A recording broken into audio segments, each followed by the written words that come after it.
Kyathanpalli పురపాలిక chairman ఎన్నిక అంశంలో తనపై ఉద్దేశపూర్వకంగానే దుష్ప్రచారం చేస్తున్నారని కార్మిక శాఖ మంత్రి వివేక్ వెంకటస్వామి తెలిపారు. మంచిర్యాల జిల్లా చెన్నూరు మున్సిపల్ కార్యాలయంలో బాధ్యతలు స్వీకరించిన చైర్మన్, వైస్ చైర్మన్లను సన్మానించారు.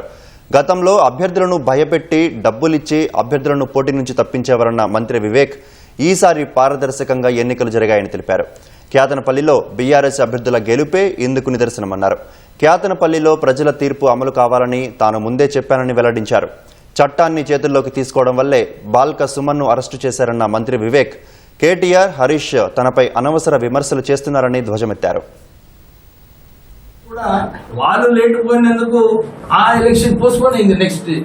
నెక్స్ట్ డే కూడా మేమందరం కూడా శాంతియుతంగా ఎంపీ సాబు, నేను ఇద్దరం కూడా కోఆప్షన్ మెంబర్స్ ఓటు ఇవ్వడానికి వెళ్ళాలి. మేము పోతున్నాం.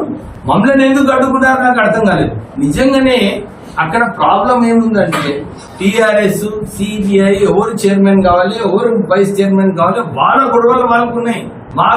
మా మీద రాళ్ళు వేయడము, ఒక పోలీస్ కానిస్టేబుల్ సీరియస్ కావడము, నా కారు విండ్ స్క్రీన్ ధ్వంసం చేయడము అవసరం ఏముండేది. యాక్చువల్లీ అక్కడ ఇష్యూనే లేకుండే. ఎక్కడ కూడా వైలెన్స్ కి మేము ప్రోత్సహించము. ఎందుకంటే శాంతియుతంగా ఈ ప్రజల తీర్పు డెమోక్రటిక్ కాంగ్రెస్ పార్టీ ఇప్పుడు కూడా ఉంటుంది.